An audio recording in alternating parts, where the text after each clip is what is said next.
Quando a gente fala em enogastronomia, na verdade esses slides eles foram atualizados e a atualização foi perdida e aí até eu conseguir parar para fazer de novo leva um certo tempo. Tanto que eles são lá de 2011. E eu particularmente não gosto muito de usar o termo enogastronomia porque a harmonização gastronômica a gente pode fazer com vários tipos de bebidas, inclusive com vinho. Bem dizer, a gente começa essa história fazendo com vinho e comida, a gente não falava de outras bebidas, mas sim, é muito possível. E daqui a pouquinho eu comento aí sobre outras relações que a gente pode ter. Mas uma coisa que a gente tem que ter em mente, quando a gente fala de vinho e comida, quando a gente fala de harmonizar vinho e comida, a gente costuma escutar umas regrinhas. Eu não sei se talvez vocês tenham alguma que vocês lembrem aí, que já escutaram. Vou dar uns segundinhos para ver se vocês escrevem alguma coisa, ou abrem o microfone e falam também, não tem problema. O que combina com o que, assim, a gente costuma escutar. Talvez desde a infância eu lembro, assim, de escutar algumas coisas.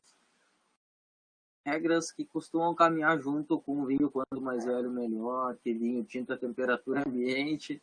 E outras três são, aliás, outras duas, são vinhos brancos com carnes brancas, vinhos tintos com carnes vermelhas. E o vinho rosé a gente toma com salmão, talvez, né?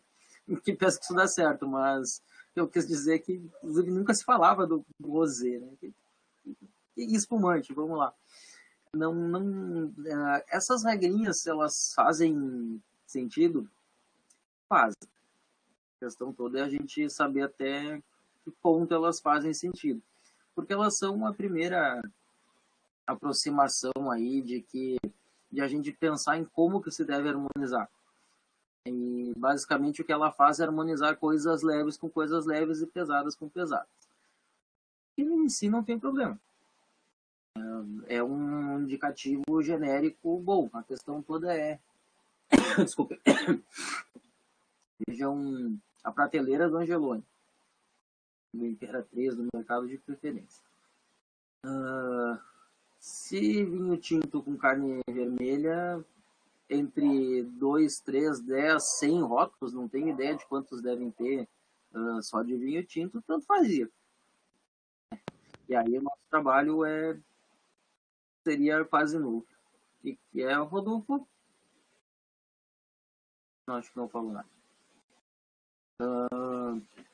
Então, ou se fosse branco, seria a mesma lógica, né? Então, qualquer daqueles brancos dá certo com qualquer carne branca feita de qualquer jeito, e não. O problema dessa lógica é que ela tem limite, e as pessoas normalmente não percebem esse limite. E é muito engraçado porque na nossa cabeça funciona de um jeito meio estranho, talvez a gente consuma um vinho nada a ver com uma carne, sei lá, um vinho tinto nada a ver com uma carne vermelha, feita, sei lá, eu de um jeito X, e a gente toma e diz, nossa, tem razão, deu muito certo. Eu, particularmente, não gasto muito tempo tentando fazer clientes entenderem a harmonização que eu pretendia. Eu sempre penso que o que a gente precisa fazer é ter clareza da harmonização que a gente fez, até mesmo se precisar escrever sobre, para ter ali num menu, uma coisa assim, mas a possibilidade que as pessoas realmente prestem atenção é baixa. Outro exemplo grande, assim, de que eu não queria explorar bem esse exemplo agora, mas vou citar e mais adiante a gente refina, é aquela história de tábuas de queijo. Tábua de queijo com vinho tinto. Aí a maior parte do queijo ou é queijo bem brando aí, parmesão, desculpem. Escapou, mussarela, nossa, nada a ver mussarela com parmesão. Mussarela é um prato, aquele queijo esférico. Ou avança um pouquinho para umas coisas melhores, como o brie, camembert e eventualmente um gorgonzola. E a gente vai ver que isso aí não tinha nada a ver com tinto, nenhum desses queijos aí. Mas funciona, dá muito certo aquela ideia de queijos e vinhos, né? Funciona não funcionando, digamos assim, mas as pessoas super absorvem e acham legal. Que bom que elas gostam, que bom que estão consumindo vinho, mas a verdade é que gorgonzola com tinto e brie, mussarela que seja, não combinam nem um pouquinho. Aliás, uma verdade talvez inconveniente é que a maior parte dos queijos são muito sutis, gordurosos e por isso se dão super bem com vinhos brancos. E todo mundo acha que a combinação do vinho com queijo é vinho tinto. Bom, passada essa ideia inicial aí, só para a gente pensar no que a gente deveria, assim, inicialmente, no que a gente escuta e o que a gente deveria filtrar disso aí. Tem mais um exemplo só que eu queria dizer. Muitas vezes os rótulos, às vezes as pessoas perguntam, tá, nos rótulos, será que não diz com o que harmoniza? Olha, normalmente é bem generalista a harmonização e por vezes errado. Errado em que sentido? É um vinho tinto, encorpado, tal. Combina com carne. Ok, obrigado. Né? Continuou dizendo pouca coisa. Basicamente, todo mundo até sabe. Né? Mas a carne no forno é diferente da carne no espeto, que é diferente de diversas outras possibilidades de fazer a carne, sei lá, eu na panela, com molho, o que for, com tempero. E é nisso que a gente tem que começar a pensar. Que a refeição não se limita a uma proteína ou a um ingrediente principal e um vinho, que como característica principal é tinto ou é branco. Não. Se limita a uma série grande de possibilidades de cortes de carne, de forma de preparo, de guarnições, acompanhamentos, molhos, temperos, com vinhos que têm mais acidez, mais leveza, mais aromas, aromas de tal gama em uns e outra gama em outros e por aí vai. Então, acho que é importante a gente começar, para começo, pensar nisso. Se eu dissesse que essa regrinha famosa aí de brancos com carne branca, tinto com carne vermelha, é um erro absoluto, não é. Só é muito generalista. E ser generalista algumas vezes te leva, se não a erros, a grandes enganos. Bom, para a gente seguir aqui, harmonizar é adequar vinho com bebidas, né? Vinho com bebidas, vinho com alimentos, né? Ou outras bebidas. Por que eu falo isso? Porque talvez a gente vai começar a ver, já está aparecendo algumas vezes, a gente vai ver cada vez mais harmonização de cervejas, cardápios harmonizados com cervejas e mesmo coquetéis. E dá super certo. E talvez dê mais certo que vinho. E eu devo ser cobrado por aí quando eu falo esse tipo de coisa, né? Mas tu não é do vinho, não, gente. Mas uma coisa é verdade, o vinho ele varia muito, é verdade, a gente tem visto isso, mas de alguma forma ou ele é tinto ou ele é branco, ou ele é rosé ou ele é espumante. Numa cerveja tem variações muito grandes. Ou ela é clara, ou ela é ácida, ou ela é escura, ou ela é mais amarga, ou ela é mais aromática. A gama de estilos de cerveja que se tem te proporcionaria assim, uma quantidade maior de harmonizações, mais rica, inclusive. Eu, sinceramente, se tivesse que fazer uma proposição de harmonização, sei lá, mais disruptiva, mais original, alguma coisa assim, talvez eu apostaria na cerveja. Eu acho que tem condições de trazer várias experiências desculpa, várias experiências que tu não conseguiria com o vinho. Porque a cerveja, às vezes, tu varia. Tu consegue ter duas cervejas amargas, uma escura, outra clara. Duas cervejas claras, uma ácida, outra não. Do meu ponto de vista, tem muito mais. Tu varia muito mais coisas pontuais na cerveja que enriquecem a ideia de harmonização. Outra coisa que a gente tem que pensar, que talvez a gente precise pensar em outros fatores além de comida. Basicamente porque quase ninguém come mocotó no verão. Quer dizer, parece que no morro da caixa o pessoal faz isso, mas eu acho meio indigesto, né? No normal as pessoas não comem lá grandes pratos quentes e cansativos e pesados e gordurosos no verão, né? Porque aquilo dá um certo peso, te faz reduzir o metabolismo fica mais devagar ali para desfazer aquilo tudo, talvez nos deixe um pouco indispostos. De outro lado, Isso acontece parecido com vinho. Dificilmente as pessoas tomam grandes tintos encorpadíssimos no verão. Ao menos que vocês estejam encastelados, climatizados e tudo mais, e o tempo lá fora não faça diferença, provavelmente vocês vão precisar fazer alguma adequação. Acho que eu vou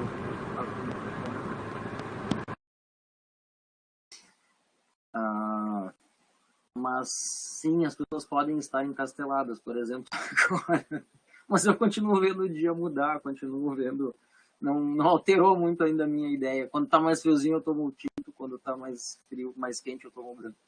Mas talvez é uma coisa que tem que pensar isso. Talvez a época em que a gente esteja nos exige harmonizações mais ou menos diferenciadas. Outra coisa, ambiente faz diferença. Deixa eu, por exemplo, se vocês forem fazer um evento mais descolado, mais, sei lá, vocês vão fazer um evento de uma revista voltada a público jovem. Provavelmente grandes vinhos tintos não teriam uma aceitação tão boa. Provavelmente ia ficar ali em cima de espumantes e tudo que é mais leve, que é mais jovial e mais ainda, se possível, que tivesse uma identidade visual boa, porque isso chamaria atenção também. Né? Provavelmente a gente tem, toda vez que a gente faz algum tipo de harmonização, a gente tem um objetivo comercial. Né? Seja vender o prato e o vinho, seja promover a marca num evento. Então, pensar nisso também é importante. O tipo de evento também nos faz pensar e a gente talvez precise de vinhos diferentes, tá? De certa forma, a gente falou um pouco lá na semana passada sobre cartas de vinhos. A gente não vai fazer um coquetel volante com harmonização. Os caras passando aí com canapés, com brusquetas, e a gente, não, agora você vai harmonizar, e você vai, isso não cabe. E aí, nesse caso, tu usaria vinhos mais genéricos e que harmonizassem relativamente bem com quase tudo que fosse servido. Aliás, uma coisa que é importante, talvez, às vezes o sommelier fica muito em cima, assim, de pensar na harmonização e tudo mais, às vezes ele enche o saco, né? Tem que pensar que às vezes o cara simplesmente quer um vinho ali para tomar com a comida e não vale a pena a gente ficar enchendo o saco ali em busca do vinho perfeito para aquela comida. Às vezes ele não tá muito interessado nisso.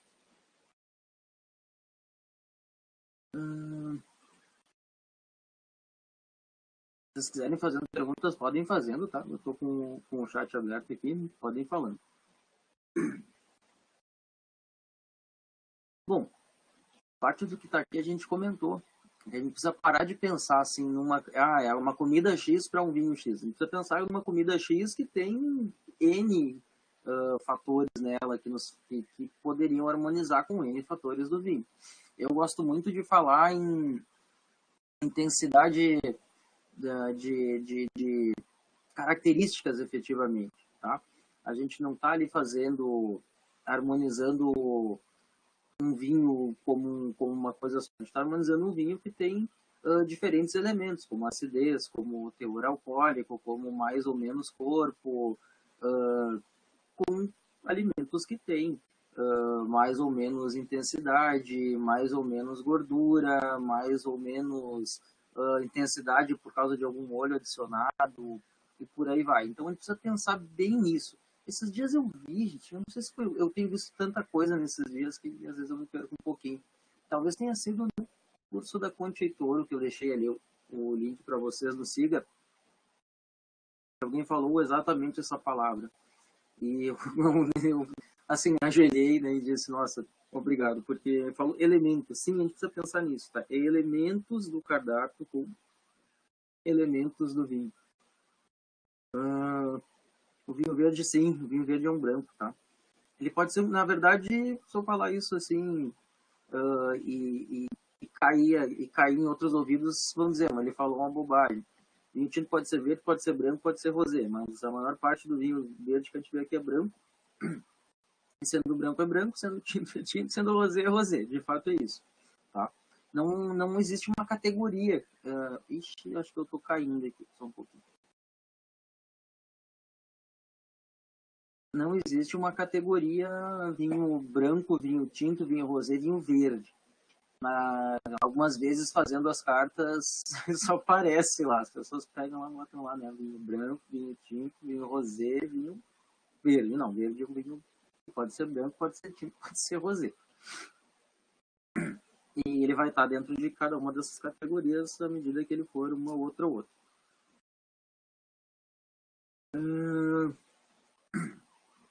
E a gente precisa, a primeira coisa que a gente precisa pensar então é que a gente harmoniza elementos de um prato, elementos de um cardápio com elementos do vinho. E que essa harmonização de elemento com elemento, ela pode ser por semelhança e ela pode ser por oposição. E, inclusive ela pode ser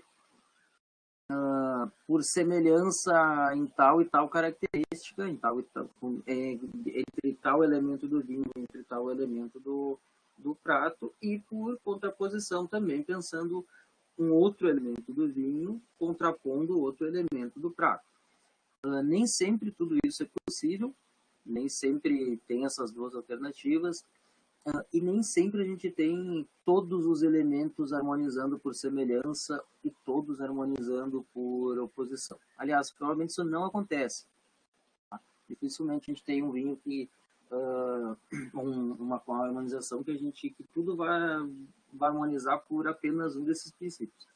Dica de passagem, isso não faz a menor diferença. A gente só tem que ter clareza do porquê que a gente está usando um vinho com tais elementos, harmonizando com a comida com tais elementos. Tudo certo até aqui? Essa parte é meio confusa, tá? Quando a gente vai ver uns exemplos, a gente consegue ver um pouquinho melhor. Tá? E a gente, inclusive, vê que nos exemplos, quando eu estiver ali falando de harmonização por semelhança, a gente acaba falando de algumas harmonizações por oposição à medida que o exemplo te mostra ali. Por exemplo, uma carne de frango com vinho branco ácido. Isso harmoniza legal por semelhança, um exemplo bem rapidinho, assim, só para a gente entender o que eu estou querendo dizer aqui. Harmoniza bem por intensidade, né? Um vinho que não é tão intenso com uma carne que não é tão intensa, mas, por exemplo, a acidez se contrapõe à secura de um peito de frango, por exemplo, que é uma coisa meio cansativa, mesmo seca, às vezes é desagradável. E aí, como a acidez te faz salivar, melhora essa sensação do frango. Ou seja, a gente teve aí, num exemplo bem simples, os dois elementos tendo harmonizações de jeitos diferentes, né? Uma por semelhança e outra por oposição. E mais ainda, se eu trocasse o corte do frango, o exemplo do vinho branco continuaria caindo bem. Se eu trocasse para coxa de frango, que é uma coisa bastante mais gordurosa e bastante mais molhada, a acidez não ia fazer esse papel de salivar e te fazer. Ela continuaria fazendo salivar, é verdade, mas tiraria esse papel de fazer não ficar com a boca seca. Esse papel não teria importância, mas teria importância para limpar a gordura. Tá? E manteria uma intensidade semelhante de corpo, né, de intensidade. Então, por isso que dificilmente a gente tem, mesmo quando a gente trabalhar caso a caso, a gente tem, é difícil ter um exemplo de apenas um ou outro, assim, a gente acaba abordando tudo junto. E acho que quando a gente consegue, bem na realidade, abordar tudo junto, a gente fez a melhor coisa. A gente conseguiu olhar para um prato com todos os elementos que ele tem, para um vinho com todos os elementos que ele tem, e saber o porquê que eu estou fazendo eles harmonizarem. Uma coisa que talvez seja importante dizer, assim como na sensorial, na verdade mais ainda do que na análise sensorial, há uma questão de gosto envolvida, sem dúvidas. Tá? Mas o que a gente tenta fazer aqui é olhar do ponto de vista assim, mais material, eu diria, assim, mais separando, mais analítico, assim, separando as coisas, imaginando por que a gente harmonizaria. Agora, alguém que não toma vinho branco por nada vai continuar achando ruim tomar vinho branco com frango. E aí vai se divertir comendo frango, tomando vinho tinto. Então, o que a gente tem que pensar, às vezes quando está em sala, eu preciso confessar que às vezes é bom não ter algumas perguntas estranhas, mas às vezes a gente tem sempre tem esse tipo de pergunta assim, mas se eu preferir, bom, mas a tua preferência é a tua preferência. Se eu preferir dirigir, sei, uma questão legal, assim, pro período atual. E se eu quiser sair na rua sem máscara? Tá, pode. Na verdade, agora acho que não pode, né? Mas, apesar de não poder, vai ser possível tu sair na rua sem máscara. Se isso é inteligente, é bom, não é. Então, ficar discutindo esse tipo de coisa não é producente, né? Não vai te levar a lugar nenhum. E se gostar de, sei lá, eu não toma vinho tinto por nada, quer comer a carne com vinho branco, ok, a gente não vai. O que a gente tenta fazer aqui é coisas mais ideais, efetivamente. Bom, e aqui tem, na verdade, na harmonização, além de ter o gosto pessoal por comida, e esse realmente é muito menos é muito menos técnico. A gente gosta de comida X porque a gente gosta. E a gente não gosta porque a gente não gosta. Não é assim, eu não gosto de um feijão porque os caninos do feijão. Não gosto porque não gosto. Não me identifico com aquela comida, por isso que na harmonização isso piora um pouco. Na degustação, puramente, a gente consegue separar ali gosto pessoal e julgamento técnico. Na comida a gente não consegue tanto fazer isso. Juntando as duas, isso às vezes vai de mal a pior. Então, né, o esforço que a gente faz é pensar logicamente e tentar propor uma experiência mais agradável. Bom, primeira coisa que a gente vai trabalhar. E eu lembro bem por que na época eu resolvi botar a harmonização por contraposição antes. E eu troco as palavrinhas por querer, tá? Eu acho que as pessoas precisam entender, assim. As pessoas se prendem muito, assim, né, a decorar, né? Contraposição, oposição, antagonismo, tudo igual, né? Então, a harmonização que ela não é feita por juntar coisas semelhantes, mas sim por juntar coisas diferentes. Aí, juntar tudo que é coisa diferente dá certo? Não. Em definitivo, não. E o primeiro exemplo mais óbvio disso é pensar nessa nossa frase clássica que eu falei no começo, que ela é semi-certa, ela é verdadeira, mas ela precisa de um complemento. E vinho branco dá bem com carne branca e vinho tinto com carne vermelha. Se nós invertêssemos, nós teríamos um antagonismo. Mas esse antagonismo não é possível. Então, simplesmente porque a intensidade de uma carne é demais para um vinho branco e o vinho vai abaixo. E o contrário também, a intensidade de um vinho tinto para uma carne branca é extremamente maior e a carne passa a ser uma mera proteína, sem gosto, sem graça e sem se mostrar naquele prato. Então a gente precisa saber que nem tudo dá para harmonizar por semelhança e nem tudo dá para harmonizar por antagonismo. A verdade é assim que é mais fácil a gente ter harmonizações por semelhança e nem tanto por antagonismo. A gente tem coisas bem pontuais que dão certo aí por contraposição, enquanto por semelhança, talvez a única coisa que não dê muito certo é botar coisas cremosas com coisas cremosas e coisas doces com coisas doces, porque isso se tornaria enjoativo. O resto, quase tudo dá certo. Bom, é importante dizer, algumas vezes também tem uma certa divergência de interpretação. Eu, por exemplo, quando eu penso em prato bastante condimentado, não necessariamente de condimento, mas perfumado, vamos dizer assim, eu sempre penso que eu preciso de um vinho perfumado na mesma intensidade, exatamente para ressaltar os aromas entre um e outro, para um não parecer mais sem graça do que o outro. Tem gente que diz exatamente o contrário. Eu não lembro, os cachorros estão participando agora. Eu não lembro qual foi o sommelier famoso que disse o contrário, e eu não acho que ele está errado. Eu, particularmente, prefiro a lógica de juntar coisas aromáticas com coisas com vinhos aromáticos com comidas aromáticas com vinhos aromáticos, porque um brinda o outro de aromas, ressalta o outro de aromas e não dá a ideia de que um está faltando em aroma. A lógica desse sommelier, que eu não lembro qual era de que, já tem tanto aroma ali num prato que tu não precisaria de mais. Eu não sei, eu particularmente não gosto muito dessa lógica, acho que ela tem sentido, mas a experiência me leva a ver que eu devo ter a mesma intensidade aromática no vinho para que ambos se completem e se mostrem. A minha conexão está querendo dar problema. Mas eu acho que vocês estão me escutando ainda, né?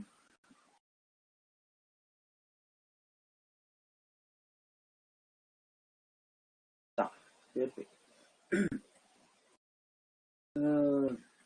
Então, toda vez que eu falo, só para retomar que é importante, deve ser a 10ª vez que eu falo isso, e é engraçado que as pessoas se irritam porque eu repito muitas coisas. Eu, com orgulho, repito que ainda assim as pessoas, depois das 10 me perguntam, das 10 coisas que eu repeti, perguntam, e aquilo ali?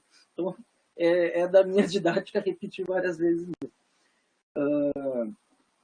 A gente tem que ter bem claro que a gente está sempre falando de composição de um elemento daquele cardápio.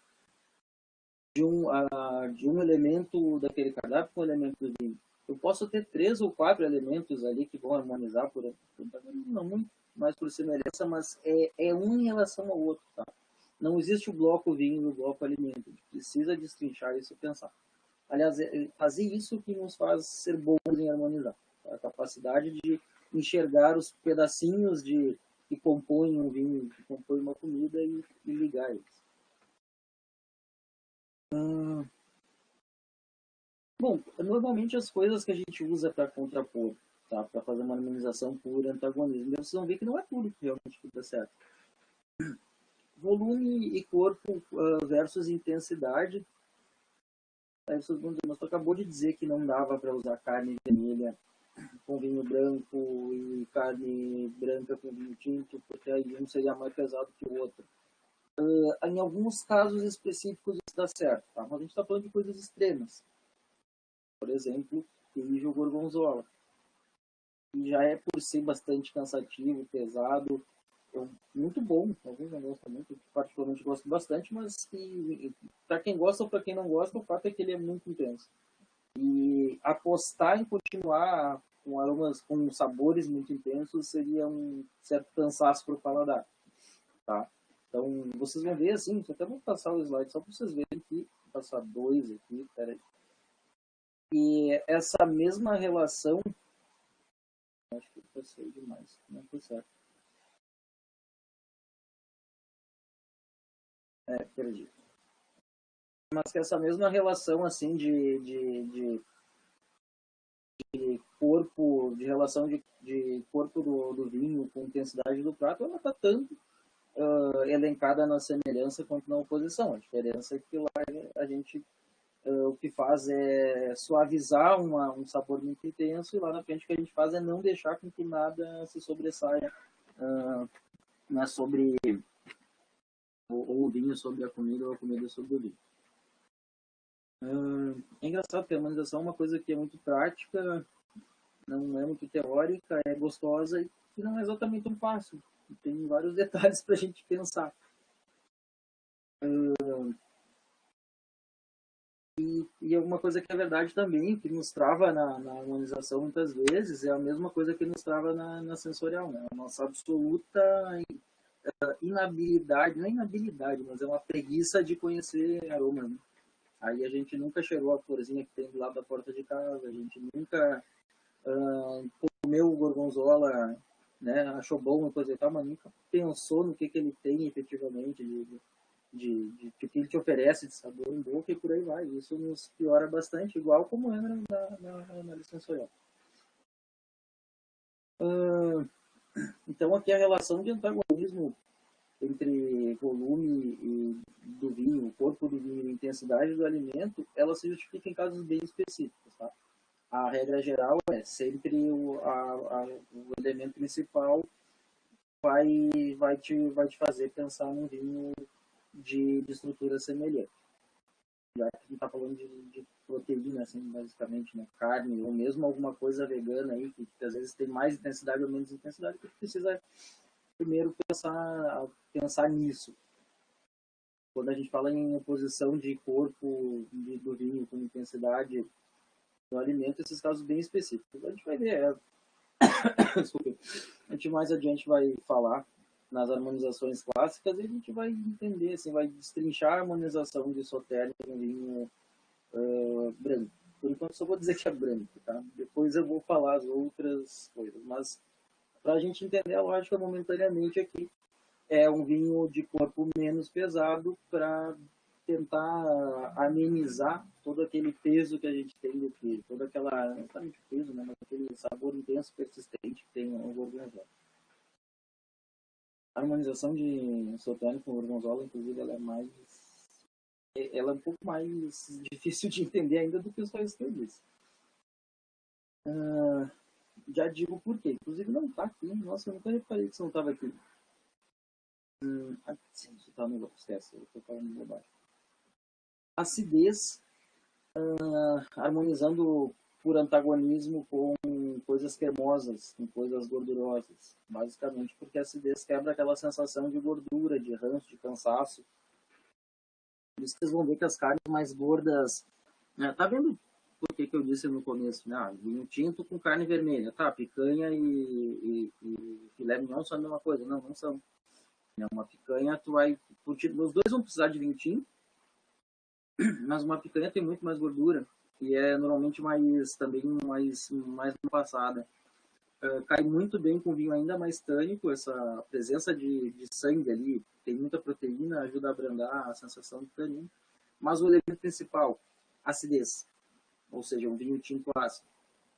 Então, agora na prateleira do Angelone, se eu chegar lá e tipo, pensar que for picanha no dia, eu posso pensar no que eu vou levar um vinho. Vai ser tinto? Claro que vai. Mas que a picanha vai impedir um vinho com uma acidez maior. E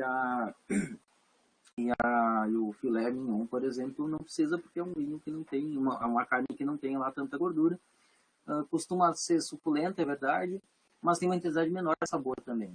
Então, essas são as coisas que eu acho que a gente precisa refinar ali quando a gente fala de elementos. Só para aproveitar o exemplo e dizer mais uma coisinha. Tá, e se qualquer uma dessas duas carnes eu resolvesse pôr alguma coisa aromática, fazer tipo um rosbife ali, alecrim, coisa assim, será que isso já não mudaria o vinho que eu pegaria ali na prateleira? Sim. E na minha lógica, a gente iria para um vinho que também tivesse essa nota de especiaria para dar uma valorizada no que tem na comida. E aí eu estou pensando em Syrah, em Carmenère, alguma coisa assim. Então é isso que a gente precisa pensar. É engraçado que chegando no fim dos slides eu já falei tudo que eu tinha para falar. Que bom, né? Significa que o assunto está andando e que a gente está encadeando logicamente ele. Mas essas são a gente tem que pensar o prato nas suas diferentes dimensões. Para a gente chegar no vinho que vai harmonizar melhor. A harmonização por antagonismo, às vezes, ela tem uma propriedade assim de fazer uma coisa meio anti-harmonização, mas que serve para alguma situação comercial. Por exemplo, lancei o vinho X, passo a noite lá, em que eu vou servir o vinho X, umas comidinhas para as pessoas não ficar, né, caindo pelos cantos, e vou, claro que essas comidas vão ter que minimamente harmonizar com o vinho, né? E, aliás, uma coisa que as pessoas não cuidam, fazem eventos de vinhos, a gente vai em degustações e coisas assim, fazem cardápios nada a ver, assim, podiam minimamente pensar em coisas que dessem certo. Mas vamos lá, tá lá no evento do lançamento, qual que é a estrela da noite? É o vinho ou a comida? É o vinho. Talvez deixar a comida um degrauzinho a menos te ajuda a ressaltar o vinho e que as pessoas prestem atenção no que tu quer que elas prestem. E um exemplo contrário é se fosse o cardápio novo do chefe fulano de tal. Vai ter bebida? Vai, provavelmente vai ser vinho. E precisa harmonizar, sem dúvida, seria uma loucura. Seria mesmo mostrar que o chefe não tem todas as habilidades, porque harmonizar é uma habilidade que eu imagino que os chefes têm que ter. Imagino não, eu tenho certeza que eles têm que ter. E muito antes do que harmonizar o prato pronto com o vinho, é harmonizar as coisas para pôr na comida, né? Então, um chefe que não sabe fazer isso, se tiver algum me escutando nesse momento, não pode ser expulso, né? Está no lugar errado. E aí vamos só para concluir. Então, ele quer fazer o quê? Ele quer que o prato dele fique em evidência, né? Então, talvez ele dê uma diminuidinha ali no vinho em relação à comida para que a comida fique mais destacada. É uma possibilidade. Mas acho que a gente deveria deixar isso para essas ocasiões.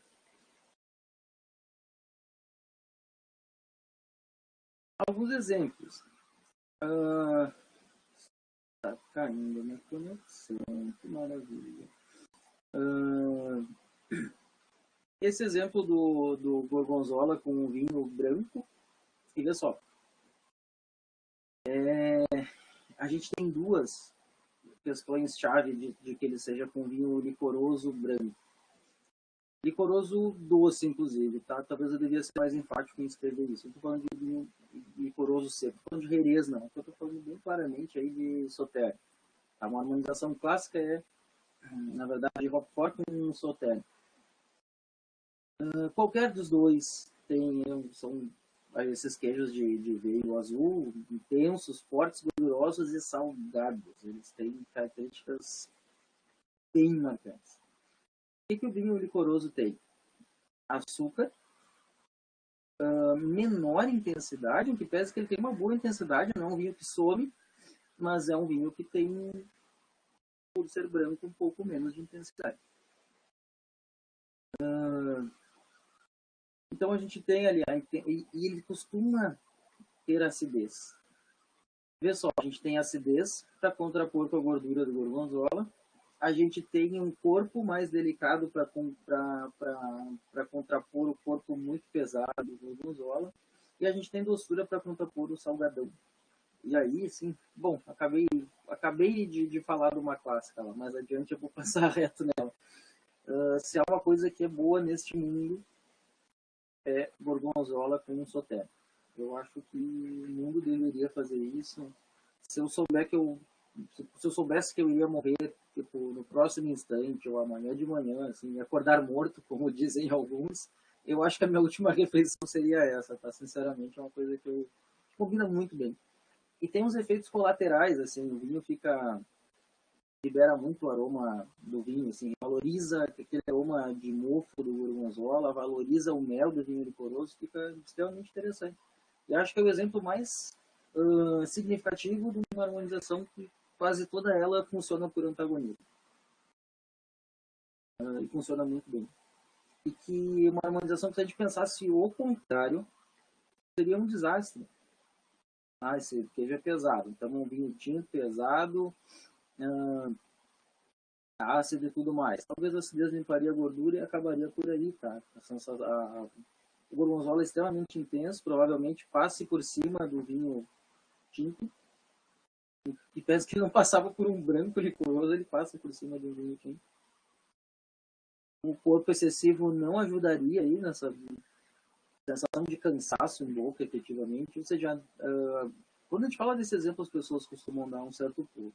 Mas é um exemplo bem clássico. O exemplo de baixo ele não é tão clássico. Essas pessoas dão uns pulos e eu olho para elas e faço aquela cara que diz, azar é teu. Cordeiro com vinho branco ácido. Porque isso não é tão lógico. Porque a gente está falando de cordeiro, que é uma carne que tem uma boa intensidade de sabor. Mas daí tem que fazer tem que dar uma filosofada aí. Primeiro, o cordeiro é igualzinho, da cabeça até a pontinha do rabo? Não. Caso alguém tenha dúvidas, cordeiro é ovelha, tá? Às vezes as pessoas acham que é cabra, que é alguma bode, tá? Cordeiro é ovelha. Mas vamos pensar com a costela de ovelha. É igualzinho a um pernil, é igualzinho esqueci aqui o nome daquele outro corte, pernil, como é que chama o outro? Paleta é igualzinho? Não. Paleta e pernil estão mais parecidas, a diferença aqui uma é da frente para de trás, basicamente é essa. Mas paleta e pernil versus costela de ovelha, nossa, tem uma diferença bruta. Basicamente, porque a costela tem uma intensidade de sabor um pouco menor, mas é gorda, gorda e gorda. E a proporção de gordura que ela tem para a proporção de carne, às vezes é mais gordura que carne. E uma gordura pesada. Eu adoro carne de ovelha, nem todo mundo gosta, mas é uma carne que primeiro tem que ter sido bem abatida, né? Senão fica aquele gostinho de pelego. Isso é fato, né? Tu não tira as glândulas direitinho ali que tem na virilha do bicho e aí sai um fedor de pelego mesmo. Quem já deitou em tapete aí de pelego sabe que é o cheiro de carne de vai comer uma carne de um animal mal abatido e vai entender. Sim, eu também gosto muito de ovelha, né? Talvez por alguma razão óbvia, né, Rodolfo? A gente tudo aqui da província cisplatina, em que se come ovelha e se toma vinho taná, isso dá muito certo. Tá vendo? Acabei de dar um exemplo oposto ao que eu estava dizendo. Eu falei de vinho tinto com carne vermelha. Mas para a gente falar sobre a costela de cordeiro com vinho branco ácido, olha só, esse vinho tem alguma, né? O vinho branco não necessariamente ele precisa ser zerado, precisa ser uma coisa muito sem graça. Pelo contrário, principalmente os vinhos brancos ácidos, ele tem um suporte de acidez que dá um certo corpo. Portanto, tu consegue fazer o vinho tá numa vibe semelhante à da carne e tu dá uma porrada de acidez naquela gordura que é cansativa, tá? Hoje eu não sei, tô ficando velho, eu não consigo mais comer tanto, não parece, mas eu já comi mais ainda do que eu como. Eu já não consigo comer tanta gordura. Eu for comer costela de cordeiro, eu tenho que ir devagar. Mas quer uma dica para ir um pouquinho mais adiante? As dicas de gordo, assim, né? Só para comer mais, vinho branco. Vinho branco ácido. E essa aí foi bem, eu sempre conto essa história. Não lembro se eu já contei essa para vocês, talvez, mas tinha uma época que eu ganhava muito vinho, quando eu morava na Serra. Às vezes era vinho de concurso e eles nem rotulado eram, e eu às vezes não sabia, aliás, tinha como saber, eu pedia para minha mãe, não serve essas taças aí. Aí eu ia provando, fazia meu ranking, e ia tomando. O que acontecia? Normalmente isso era numa sexta, então o vinho da sexta era o top, o da sexta de noite era o segundo mais top, o do sábado era bom, o do domingo era uma droga. Se tivesse vinho ruim no meio, era o último dos vinhos. Né? Aí um certo dia, acho que era o terceiro vinho da sucessão, eu vi 6 vinhos, era uma coisa meio maluca. 8, na verdade. Um dia o terceiro ou quarto da sucessão foi um Chenin Blanc do Vale de São Francisco. Chenin Blanc é uma variedade aromática, normalmente ácida, um vinho gostoso, assim, crocante, como a gente diz, uma acidez presente, refrescante. E a comida era o quê? Costela de cordeiro. E aí, de alguma forma, sem querer, que pese que eu tinha essa ideia de dessa lógica de gordura contra a acidez, aí sem querer eu descobri que uma das coisas mais gostosas da vida. Costela de cordeiro com um bom vinho branco ácido. Já fui super criticado dentro do IFSC por causa disso. Não estou nem aí. Provem e depois a gente conversa. Até porque mais adiante, me lembrem de dar o exemplo do cordeiro com tinto. E a gente vai... Aliás, eu posso falar agora. A ideia do cordeiro com tinto, parece que eu posso mudar o corte, né? E aí no pernil, realmente eu não pensaria num vinho branco. Mas vamos continuar na costela. Tá, o vinho branco iria... Desculpa, o vinho tinto iria por semelhança, né? Tem mais intensidade no vinho, a carne tem uma intensidade bastante presente. E esse vinho teria que ser mais ácido ou menos ácido? Mais ácido. E aí, de novo, na frente da prateleira do Angeloni, não seria qualquer tinto. Poderia passar num vinho tinto com mais acidez, para ajudar a limpar essa gordura. E ver uma coisa, harmonizava por semelhança carne, intensidade da carne com o corpo do vinho, e por oposição, gordura da carne com gordura do vinho. Peixe gorduroso com vinho branco ácido. Peixe gorduroso, se a gente tivesse em sala de aula, umas 3 pessoas já teriam gritado tainha e outras 10 pensado em tainha. Toda vez que eu penso em peixe gordo, eu penso sim em tainha. E diga de passagem, não sei como as pessoas gostam. Mas, vamos pensar. O que a gente tem ali? Vamos decompor esse alimento. A gente tem peixe que, por mais intenso que seja, costuma ter uma intensidade branda. Se eu não estiver falando de bacalhau, de salmão e daqueles peixes defumados, provavelmente eu estou falando que eu vou precisar de vinho tinto. Desculpa, de vinho branco. Aliás, vinho tinto e peixe são coisas que não conversam bem, tá? Se vocês já fizeram isso, para mim é insuportável. Eu já não sou muito fã de peixe, é verdade. mas o peixe tem aquele gosto e cheiro, na verdade, sabor, né? O gosto mais aroma, aquele gosto de peixe, gosto de mar, né? Experimenta tomar vinho tinto, parece que acentua essa característica de mercado público. E pior, dá um gosto metálico horrível na boca. Na sexta-feira santa aqui na mãe, né, variar, tinha peixe e era um pinot, era um vinho super leve, da Nova Zelândia e tudo mais, nada de pesadão, e não dá, não teve jeito. Eu fiz para tirar a prova ali, não sei porquê, né, 80 anos depois eu repetindo essas coisas e vinho, e peixe com vinho branco, vinho tinto, olha, é uma coisa, o Eduardo Nostradamus diz que é possível, inclusive a carta do Nostradamus tem mais tintos do que branco, né, eu tenho uma resistência a ver, assim, com exceções muito pontuais de peixes mais intensos, com preparos que o fazem mais intensos, eu tenho muito pé atrás com recomendar vinho tinto para peixe, somente por essa sensação metálica que eu acho insuportável. Mas, sobre o nosso peixe gorduroso com vinho branco, ácido.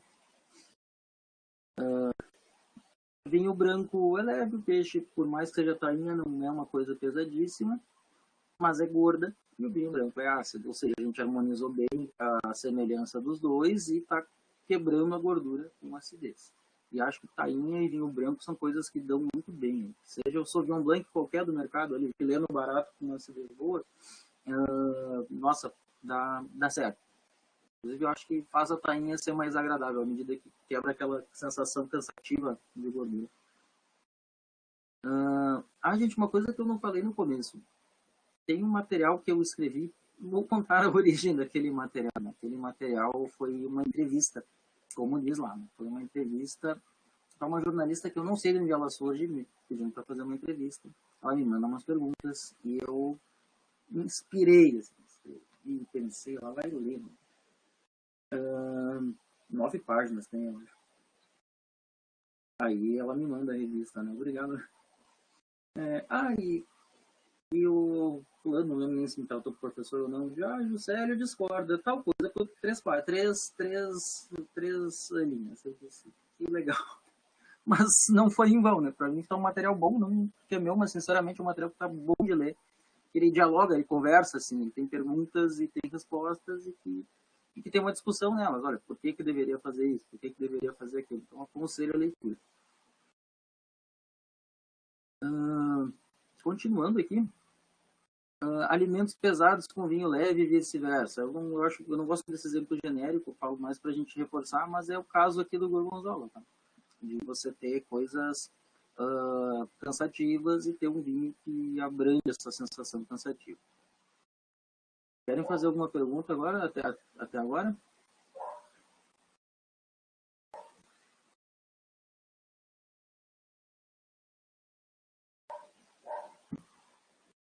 Bom, então vamos passar para a harmonização por semelhança. Vocês vão ver assim que o clássico da harmonização, quando falava de harmonização de comida e vinho, era dizer que as coisas iguais, que os iguais se davam bem. Né?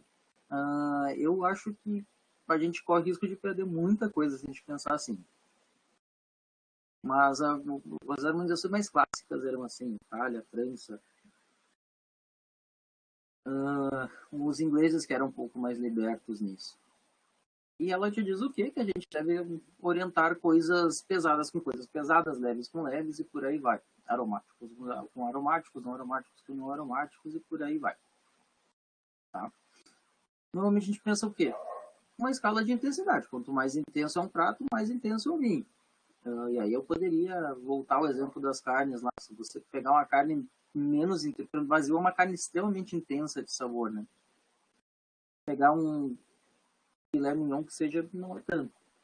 Até pela posição que está no animal, quando o sangue passa e tudo mais, tem um sabor menos brando. Possivelmente eu precise de um vinho com mais intensidade para o vazio e com menos para o filé. O filé não tem gordura, mas tem suculência. Eu posso pensar num vinho com uma boa, com um bom aporte de taninos.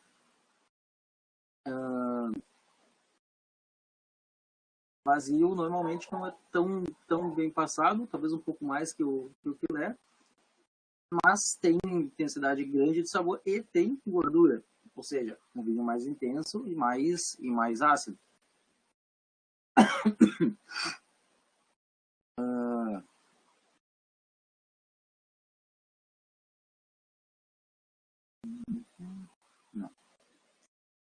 Não. Vinho leve com um elemento leve. Bom, a gente podia usar o clássico, o exemplo do peixe com vinho branco, né? Ou frango com vinho branco. E aí eu precisaria dizer, né? Para usar esse exemplo e para eu não me contradizer, eu preciso dizer que eu estou falando do frango simplesmente grelhado ou assado. Por quê? Porque se eu pegasse, fizesse um frango ao molho, o que manda mais ali? Será que o que fica mais intenso de sabor? O frango ou o molho que ele recebe? O molho. Aí eu possivelmente estou pensando num tinto leve. Não pode ser um peso enorme, mas que esse molho vermelho vai me exigir uma intensidade maior de sabor. E se esse mesmo frango for só um frango grelhado, peito de frango, seco, né? E pouca intensidade de sabor. É um vinho ácido e leve, nada tão pesado.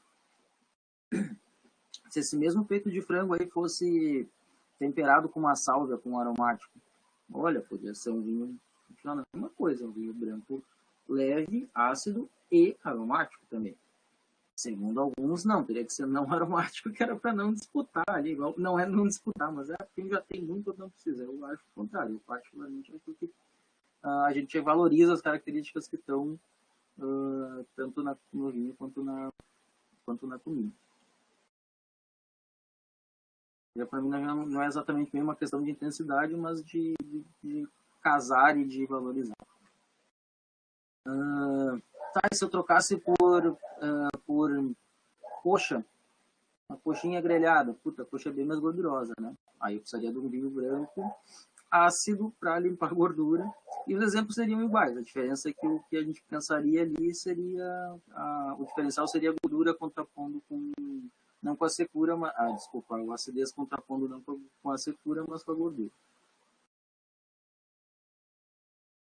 Vinhos doces para sobremesas, e essa aqui é uma regra imexível, como diria o Collor. Não dá para pensar. E aí, quando eu disse que algumas coisas não dão por antagonismo, doce é com doce. Tirando o Sauternes, pelos exemplos que a gente já falou, sobremesa é com vinho doce. Tá? A lógica de, para abrandar seria uma lógica interessante, né? Vamos abrandar a doçura com um vinho seco. Né? Parece lógico, mas é muito mais matemático do que experiência de sabor. Né? E o que acontece? O exemplo, eu acho que eu já dei esse exemplo para vocês, mas sim, já dei esse exemplo, mas não custa repetir.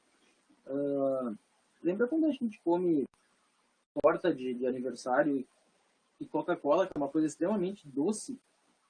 A Coca-Cola faz sem sabor. Extremamente doce. Imagina se vocês pegarem imagina se vocês pegarem uma bebida sem açúcar. A, a, a, a sensação desagradável e a oposição que vai dar e o deixar sem gosto vai ser 5 vezes maior. Tá? Então, não funciona. Não trabalhem sempre com doçuras equivalentes.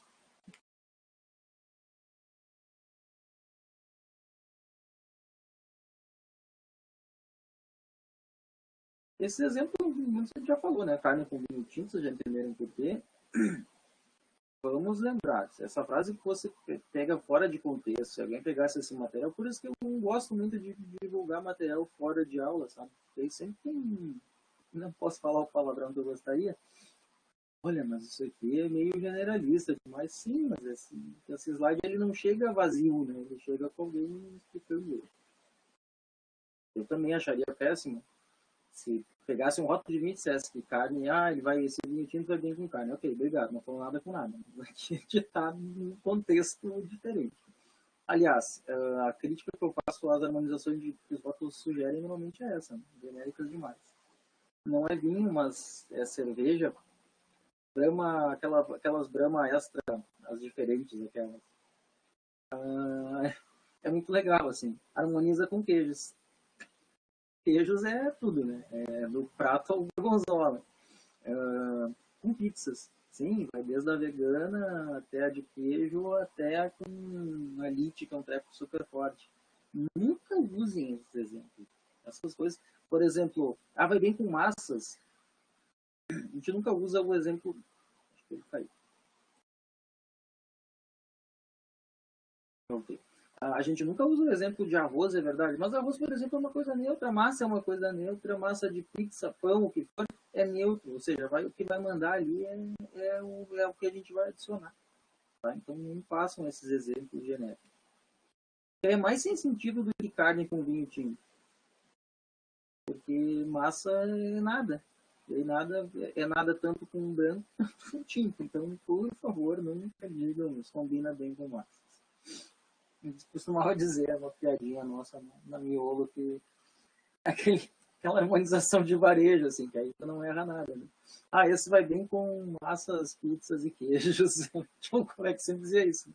Aí de uma ponta a outra da degustação, isso vai bem com... Mas é claro, né? Pô, só não falou qual que é com qual. Molho vermelho com vinho tinto, tá? E normalmente ácido. O molho vermelho tem uma acidez alta que ofusca um vinho tinto um pouco ácido, e o faz até mais sem graça, e tem uma intensidade de sabor relevante. Então, molho vermelho com vinho tinto. A gente vai ver mais adiante que é uma harmonização clássica que funciona com essa loja. Salada com vinho branco, ou mesmo vinho frisante. Detalhe, a gente não costuma ter frisante seco, e é um certo problema. São bem agradáveis, só que não vendem, então não fazem. E basicamente o que a indústria faz é fazer as coisas que vendem. E daria bem certo. Tá? Frisantes secos são coisas interessantes, mas quase não encontramos.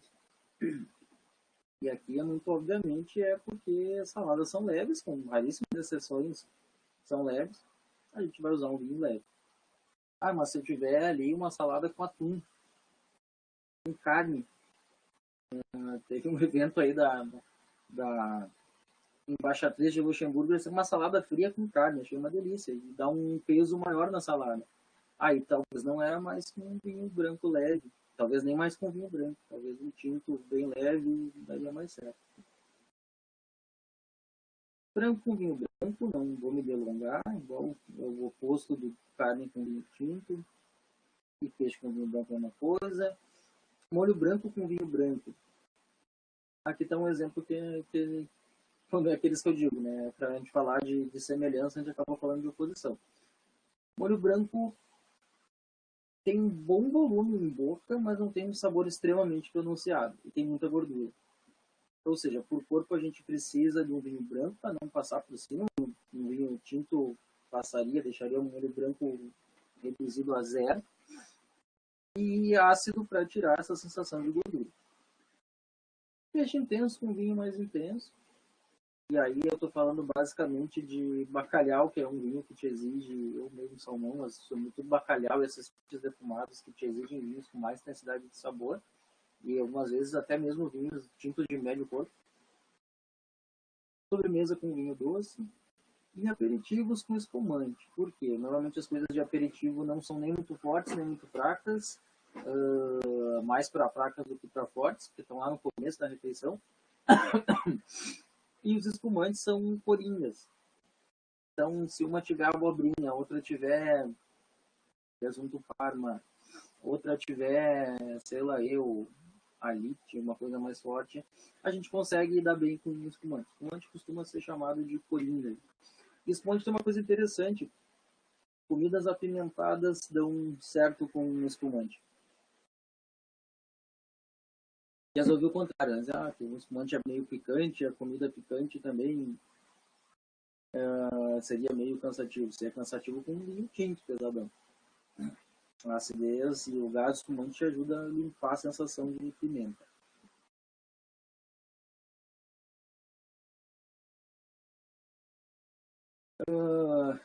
Esse slide nem sempre ele é útil, quase nunca ele é útil, mas ele serve para a gente só relembrar. Lembrem que não existe um vinho tal, alimento tal. Existe um vinho tal com N elementos, um alimento tal com N elementos, e eles se harmonizam, seja por oposição, seja por semelhança. É elemento com elemento. E o ajuste fino disso aí é que nos faz chegar numa harmonização melhor. É que nos faz eu ir na tal garrafa não Angelone e não invés na outra. E provavelmente o que me faz ser mais ovacionado na notinha que o Cocô Menezes escrever depois do que por ter chegado numa proposta mais harmônica efetivamente. Nem acho que ele não entende isso.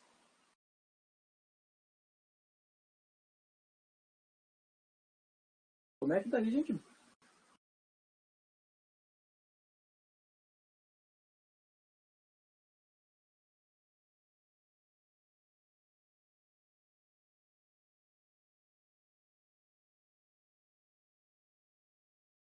Vocês escutam a música que tá difícil hoje. Eu botei um colchão na frente da porta, sem querer atenção. Tem um bailão rolando aí. O pessoal já tá. Que bom que não ouviram, né? Porque o pessoal já está no ritmo de festa. E vocês sabem que eu não reparei que era feriado, né? A vida tá igualzinha, né? Segunda, terça, sábado, domingo. É tudo igual. Qual a parte que falhou?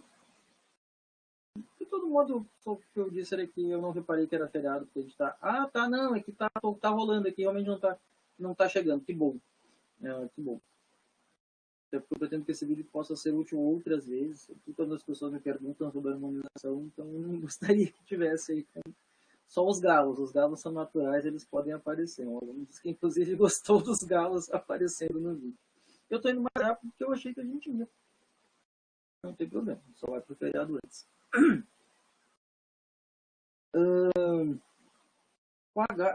Desculpem, por que eu comecei já tô no ritmo do feriado. Vamos lá. Harmonizações clássicas. É importante dizer, às vezes as pessoas falam que tem 3 tipos de harmonização: semelhança, oposição e harmonização por tradição, harmonização regional. Eu não gosto muito de usar essa lógica do regional aí. Mas é importante a gente dizer assim que sim, tem harmonizações que elas são clássicas, e o nome já diz, né, que são coisas consagradas, que elas costumam ser bem regionalizadas. E provavelmente, hoje, olha que engraçado, né? Hoje eu não dei um exemplo clássico no começo da aula. Já acho que as aulas são todas iguais, não são, muda um pouquinho. Mas uma coisa que eu costumo dizer no começo da aula: vocês acham que lá, vamos voltar aí, tempo que não usava gato, tempo que Catarina de Médici criou uma desgraça do gato, e acho que as pessoas faziam o quê? Iam lá para um bacanal, para um banquete, para um simpósio, para um caramba, 4, vomitavam e comiam mais ainda depois, era um negócio maluco, às vezes caíam no vômito, daí tinha que se alimentar. Era uma coisa, imagina, então vocês imaginam, nobres, tá, eram nobres. Vocês imaginam se esse povo, que comia até vomitar, voltar para comer, estava se importando.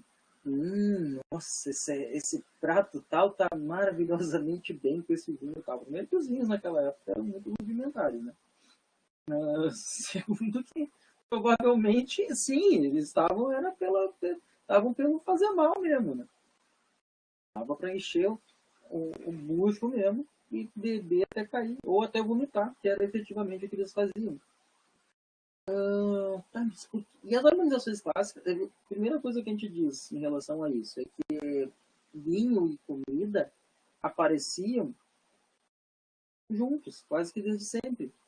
E quase sempre davam certo. Embora sequer as pessoas se davam conta. Hoje, quando a gente pensa e quando a gente raciocina, efetivamente a gente entende o porquê. Quando a gente vai falar das clássicas agora, vocês vão ver que, bem que várias dessas harmonizações são bem depois dos romanos aí. Ainda assim, provavelmente não tinha muito essa lógica. Na lógica, grande parte das vezes era, por exemplo, no caso do Buffet Bourguignon, que é um prato típico da... Já vou falar dele, então. Que é um prato típico da Borgonha. Não sei se vocês fizeram, talvez, em rodas de cozinha, não, se é que vão fazer. Mas ele é um cozido com vegetais, com cenoura, buquê garni, para dar aroma, bacon, vinho pra caramba, e ele fica, eu acho uma delícia. É o oposto da Nouvelle Cuisine, é um negócio old school ali, né? É uma comida raiz, de fato. Eu particularmente detesto a Nouvelle Cuisine, acho um horror. Assim, eu gosto das comidas gordas e lentas, né? Mas vocês imaginam uma carne, né,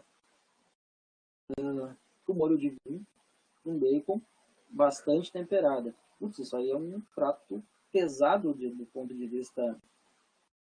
Não voltou? Acho que tá. Bom, é um prato pesado do ponto de vista assim, das características que ele tem. E vinho que eles usavam lá na Borgonha, Pinot Noir, que é aí que as pessoas dizem que é leve, que é uma mentira tremenda. E o Pinot deles não é nada leve. Será que dava certo? Claro que dava. Vinho intenso, o prato intenso com o vinho, que é rico em taninos, que tem uma acidez boa, é um prato que acaba sendo um pouco gorduroso, até mesmo uma certa sensação de cremoso, assim, dava muito certo. Outra coisa que dava bem certo aí das harmonizações clássicas, e que eu não sei se eles pensavam nisso, molho ao sugo, né, macarronada ao sugo com Chianti. Bom, a Toscana come isso, se come isso, eu acredito que diariamente, e se bebe diariamente Chianti, que é um vinho ácido. Aliás, a gente não chegou nos italianos, mas todas as castas deles são ácidas, sobretudo do centro para o norte. Do centro para o sul tem lugares super quentes, são até meio sem acidez, meio docinhos. A Sicília tem vários vinhos que são alcoólicos, meio pesados, baixa acidez, um toquezinho de açúcar. Mas esse vinho da Sicília, desculpem, da Toscana é um Chianti, que é um de Sangiovese, que é uma uva que tem uma acidez bastante presente, que tem um bom corpo. O que tem na macarronada ao sul? Tem macarrão que não tem gosto de nada, né? Que a massa por si não me definiria o que eu harmonizaria. Tem o sugo, que é o que manda nesse prato, que é um molho com uma intensidade de sabor relevante e com uma boa acidez. O que a gente tem? Uma intensidade de sabor relevante e uma boa acidez. Fecha certinho por semelhança. Não, hoje eu abri um vinho italiano que não estava bom. Entrei em contato com a loja aqui de Porto Alegre. Aí o cara me ofereceu umas, tem esse, tem esse. Aí apareceu um Chianti ali. Eu perguntei, tá, esse aqui? Ah, ele é mais ácido ainda que o normal, porque ele é biodinâmico. Eu disse, não, obrigado. Vou tomar ali a água da bateria que dá mais certo. Não, o Chianti tem... Eu sou muito chato pra Chianti, assim, e Valpolicella também. Ou pra vinhos italianos no geral. O vinho barato deles é meio intragável. São ácidos e às vezes não te oferecem mais do que acidez. Aí vinho tem uns vinhos italianos baratos e legaisinhos, mas no geral eu acho meio pesado.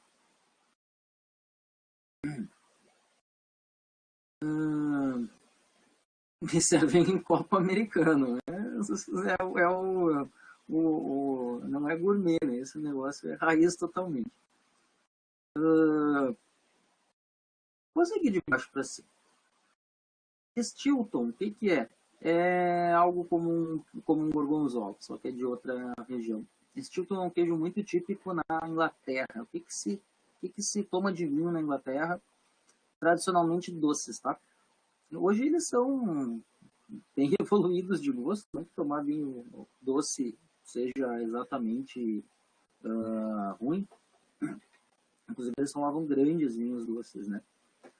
Os ingleses têm talvez a mais importante escola de sommelier do mundo, são referência nessa área e não produziam até um tempo atrás uma garrafa de vinho. Eles estão fazendo espumantes bem legais, tá? Só que não chega pra gente. Eu nunca cheguei a tomar. E não cheguei a achar, nunca fui pra Inglaterra, em outros lugares da Europa não cheguei. Clima frio, úmido, tende a dar certo e diz que tem coisas muito boas. Em todo caso, como eles não produziam, imaginem assim, retrocede 500, 600 anos atrás, né? O Brasil não era Brasil. E ingleses eram, né, os donos das companhias das Índias e de tudo mais lá. Esse povo não produzia vinho, Esse povo ia buscar vinho onde? França, com algum desagrado, né? Franceses e ingleses nunca se deram muito bem. E especificamente champanhe, tá? Eles adoravam champanhe. Era o principal mercado consumidor aí de séculos atrás. E aí vocês viam, lá na época de fundação das grandes casas de champanhe, basicamente eram ingleses e russos que compravam champanhe. Vamos aproveitar para contar um pouco de história. Aquele champanhe em cristal tem a garrafa transparente e o fundo plano era para não esconderem coisas no buraco da garrafa. O czar morria de medo de ser sabotado, morto e tudo mais. Lembrem que o sommelier servia para algumas coisas, inclusive para abrir o vinho e provar antes do seu mestre. Se ele morresse, que bom, né? Morreu qualquer. Se ele não morresse, o nobre tomava. E os ingleses gostavam, e outro mercado grande de consumo de champanhe, os ingleses.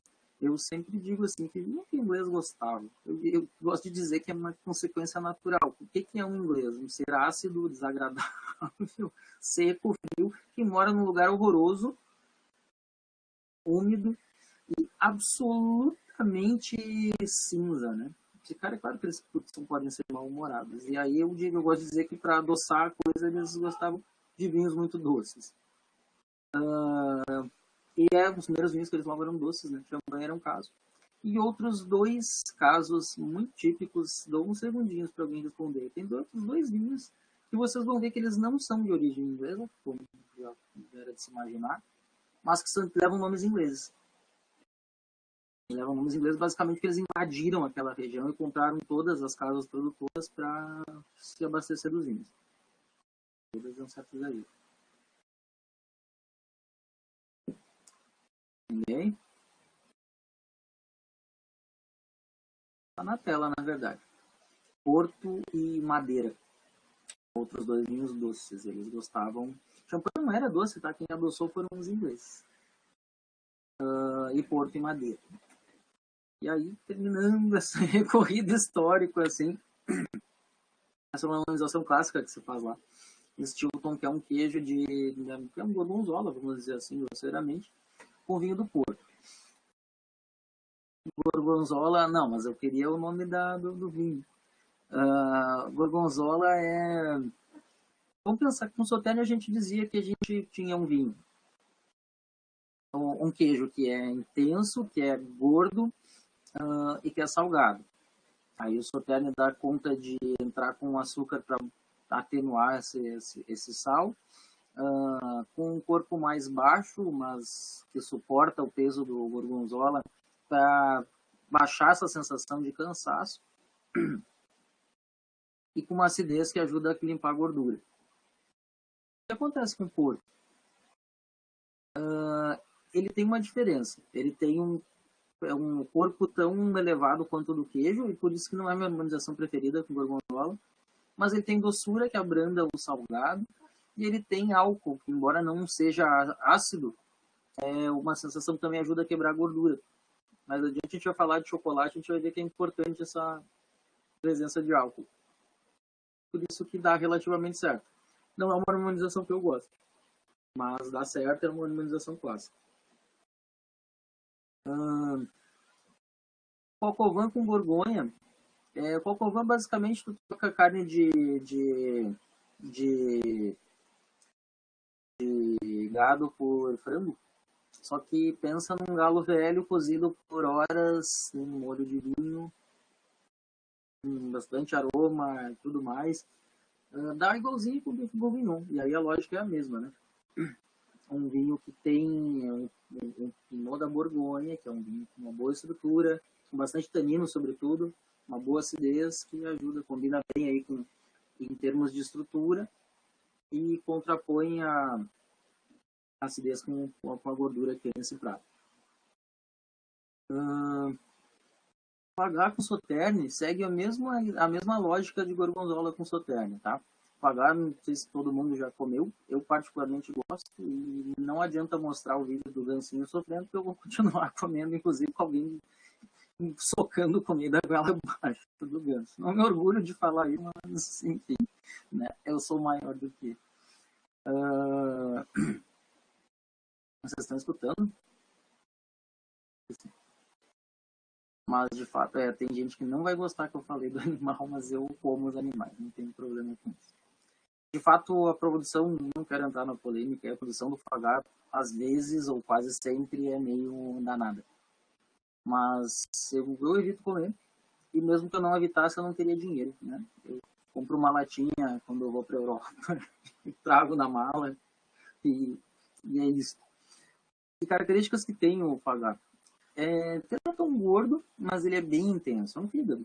Né? É um fígado doente, então ele fica imenso.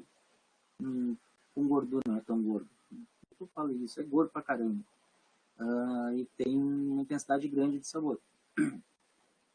Lógica de usar com Sauternes, abrandar essa intensidade de sabor. Não gosto muito, tá? Eu particularmente gosto do Sauternes com gorgonzola, ou sozinho, e o fagar sozinho. Mas é uma harmonização clássica. Quando vocês, a região lá do Sauternes é bem interessante. Eles têm um dia por ano que eles fazem o portas abertas. O que significa isso? Que eles põem todos os vinhos em cima da mesa e você pode tomar todos sem pagar. E normalmente tem um fagar junto aí para tu provar, que é muito chique. Alguns amigos meus estavam por lá numa dessas vezes e disse que é demais. Mas tu sai ali gangrenando uma perna. Gangrenando uma perna, né? Porque é açúcar demais. E para fechar, ostra com champanhe. E ostra barra chablis, tá?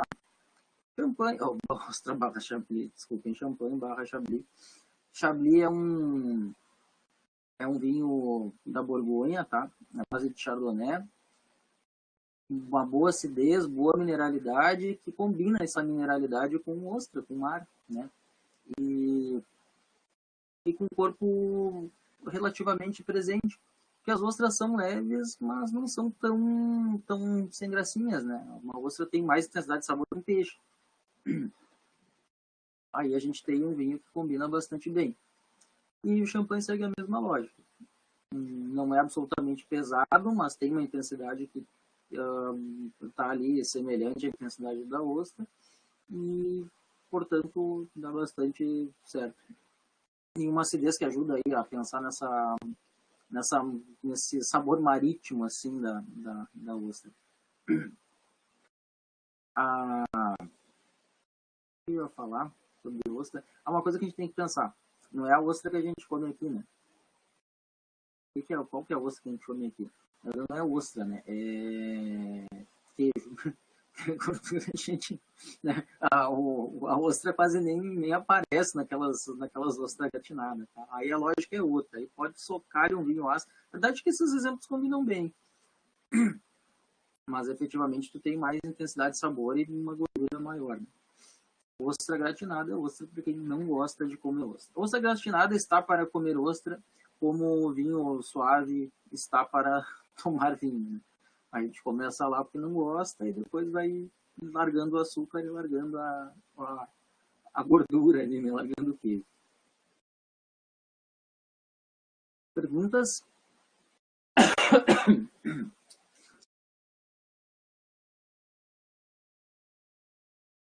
Bem certo. Tá aí ou não? Aqui. E outra coisa que dá bem certo é a gente pensar em...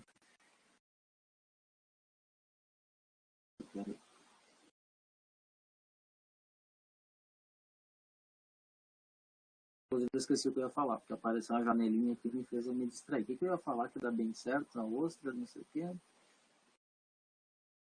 Não lembro.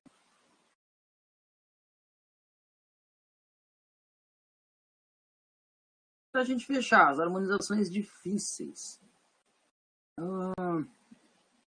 Por que será que elas são difíceis? Porque nem tudo tem uma boa relação com outros alimentos. Eu acho que o exemplo mais cabal aí é vinagre. O vinagre é algo que é extremamente intenso. E é uma coisa que talvez a gente use mais aqui de um jeito mais estranho do que no resto do mundo, ou que na Europa, sobretudo. Né? A gente não come vinagre, salada com vinagre, come vinagre com salada. Aquela salada, aquela alface ali, lavada no vinagre, tira as folhas, fica com um líquido de vinagre embaixo, eu acho um horror, né? Nunca gostei de vinagre. Até conhecer o balsâmico, que aí minha vida mudou. Mas mesmo o balsâmico, até mais, é extremamente intenso. É ácido e o balsâmico ainda tem um agravante de ser intenso de sabor. A mesma coisa é molhos muito cítricos. O que faz para harmonizar com vinho? Que tipo de vinho vocês imaginam?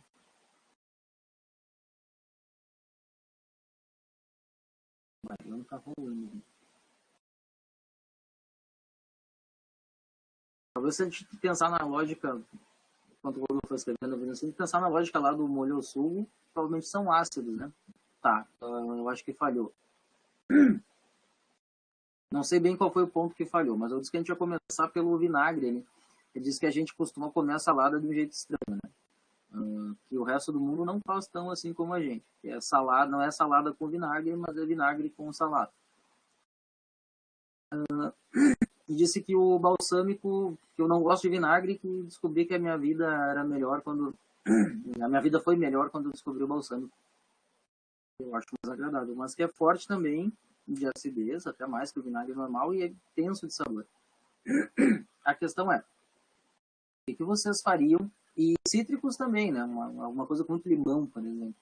O que vocês harmonizariam com, com um vinagre ou acidez alta? Limão demais.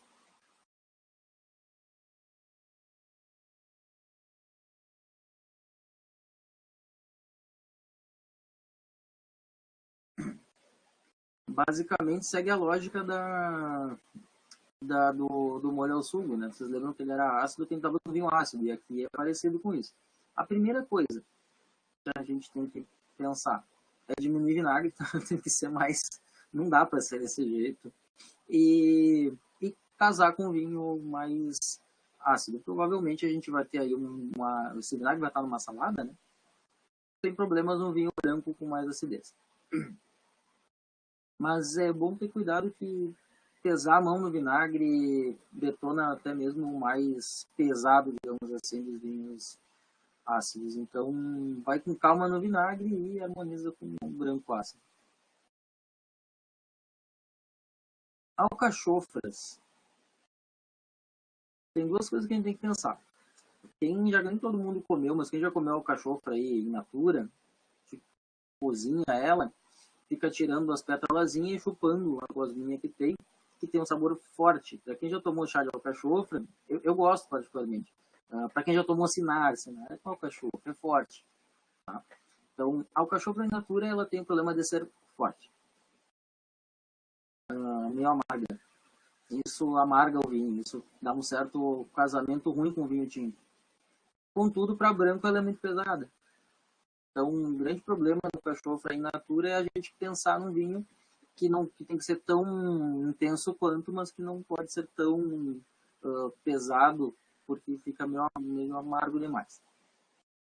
A solução para isso, vinho leve no máximo médio. Vinho tinto leve no máximo médio. Não dá para ser branco e não dá para ser muito pesado. Se ela for aquele coração de alcachofra na conserva, ela tem um probleminha que a gente viu antes, né? Acidez demais, vinagre demais.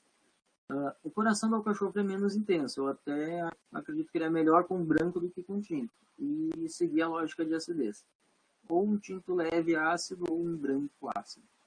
E, na minha opinião, mais o branco ácido do que o tinto ácido. Leve ácido.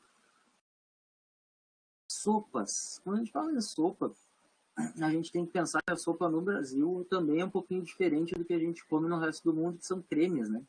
São sopas mais brandas. A gente aqui, eu acho um horror sopa. Eu não sei como as pessoas botam aquela água.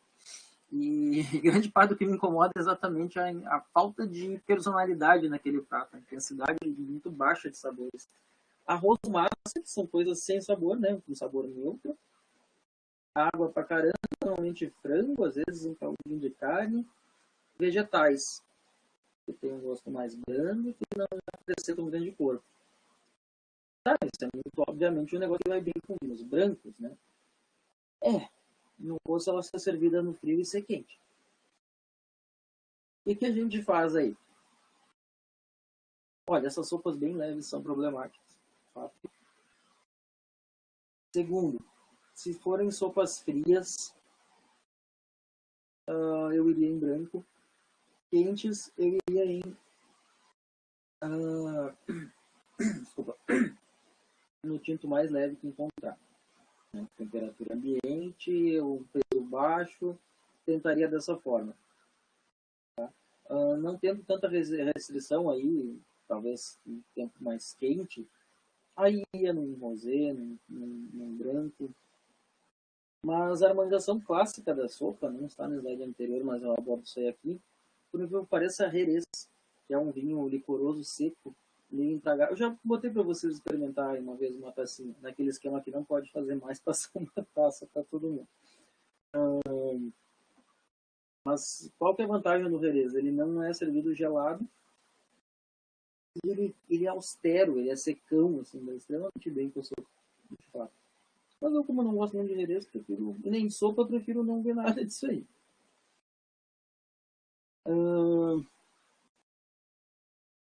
Deixa eu ver pra onde eu vou agora. Cardápio salgado.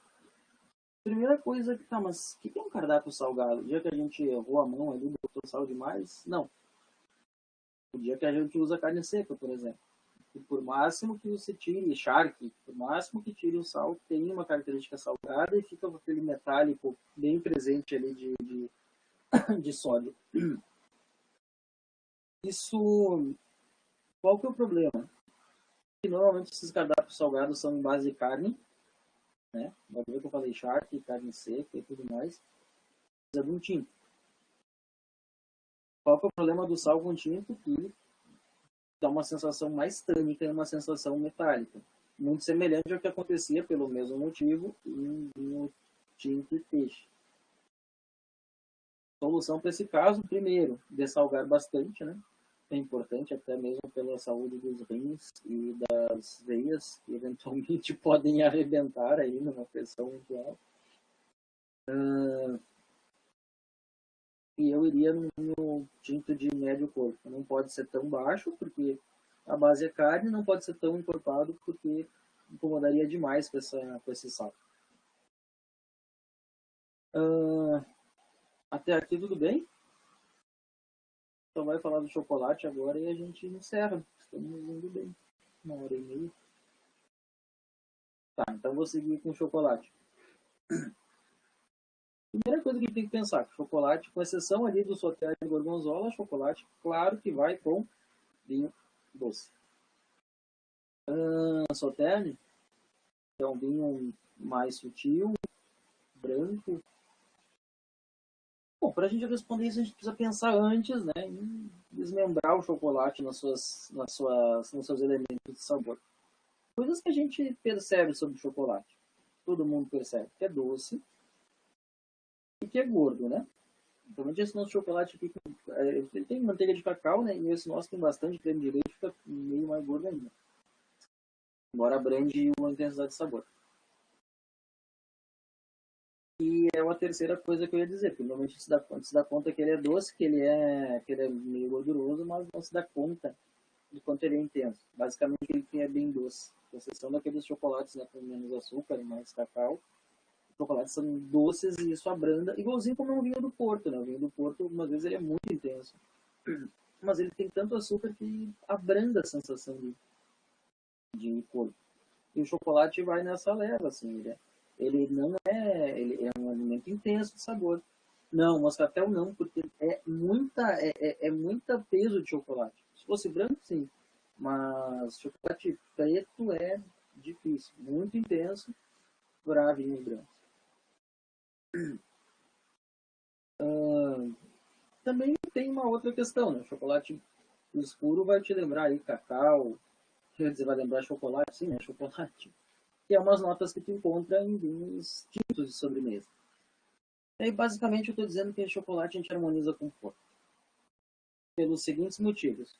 Porto, por máximo que seja ali aqueles mais oxidativos que tem menos Porto, tem uma boa intensidade tânica, que a gente não percebe porque ele é doce. Tem uma boa intensidade de boca. Tem uma doçura equivalente. E tem um elemento legal para limpar a gordura. Álcool. Aí, ao invés de nós termos acidez, a gente tem álcool. A maior parte dos vinhos do Porto são de acidez muito baixa, basicamente porque o Porto é uma região que não é quente o ano inteiro, é norte de Portugal, mas que no verão é tórrido. Os vinhos têm acidez muito baixa. Os vinhos portugueses, no geral, têm acidez muito mais baixa. E aí o vinho do Porto, que é feito com uvas bastante maduras, provavelmente herde essa característica de baixa acidez.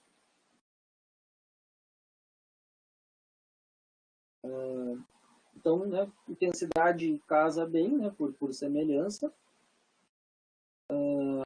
Álcool ajuda a limpar a gordura.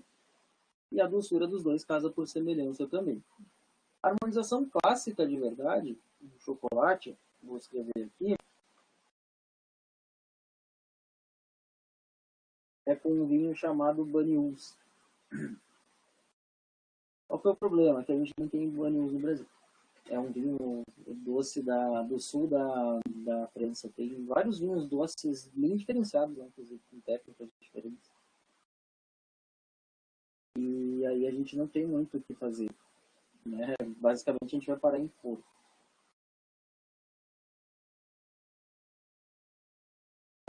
Por que não os brancos licorosos? Porque não tem intensidade de sabor do chocolate. Isso vale para o moscatel também. Eu serviria um vinho, o mesmo vinho para uma torta de aniversário, para um pudim? Provavelmente não, né? O pudim tem menos intensidade, menos doçura. As tortas têm ali normalmente presença de chocolate, mais intensidade de sabor, mais gordura, mais doçura. Talvez coincidisse, mas provavelmente a gente teria escolhas diferentes. Bom, dito isso, foi 1h32, tá bem. Perguntas?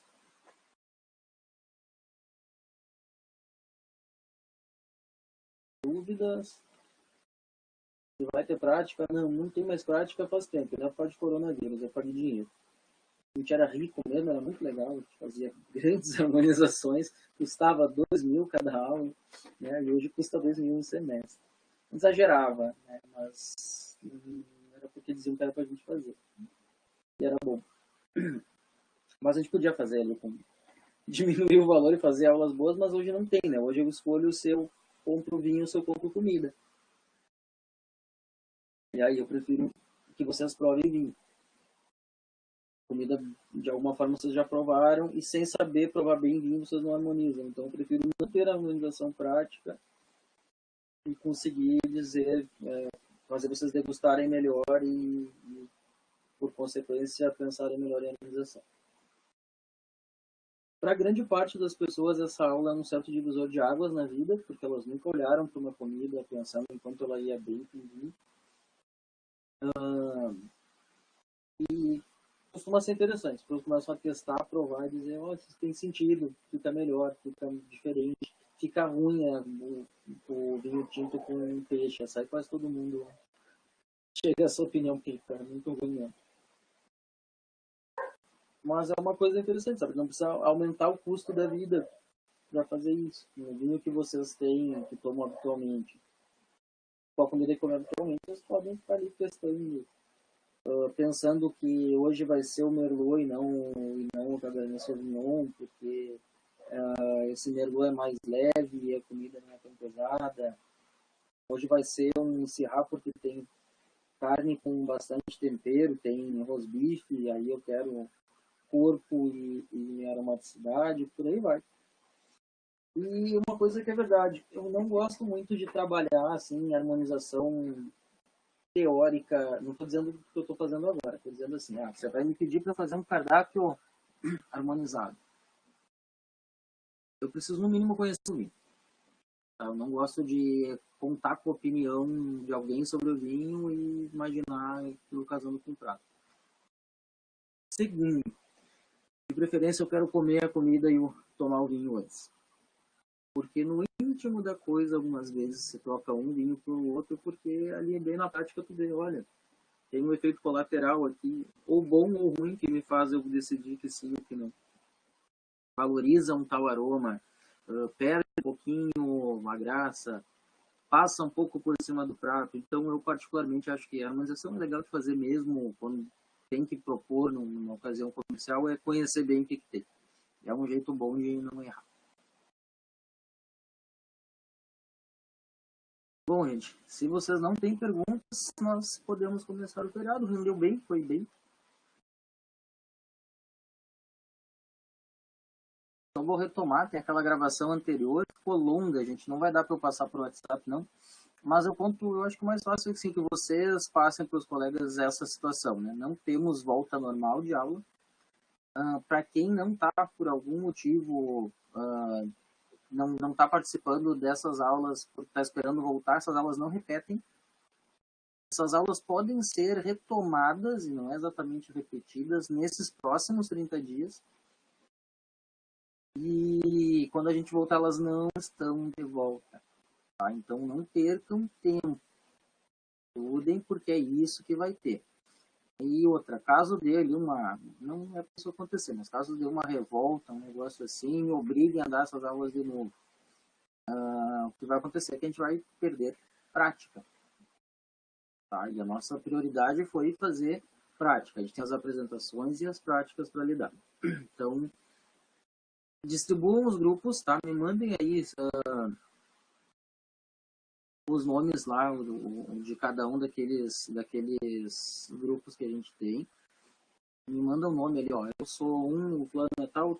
Eu distribuo aqui, faço no sorteador, digo, ó, tu pegou tal país, e trabalhem nesses 30 dias para a gente voltar com esses trabalhos para não perder tempo, para tocar em frente, porque agora o que está faltando efetivamente é o conhecimento das regiões, prática de serviço do vinho e análise sensorial. Então, bom feriado para vocês. Eu vou estar trabalhando igual, vou corrigir as avaliações de vocês, vou fazer, inclusive eu tenho um trabalho para terminar em 3 horas, eu não vou conseguir terminar. Vamos ver como é que vai ser. E é isso. Então, bom feriado, bom fim de semana, fiquem em casa e tomem vinho e comam com comida. Até mais.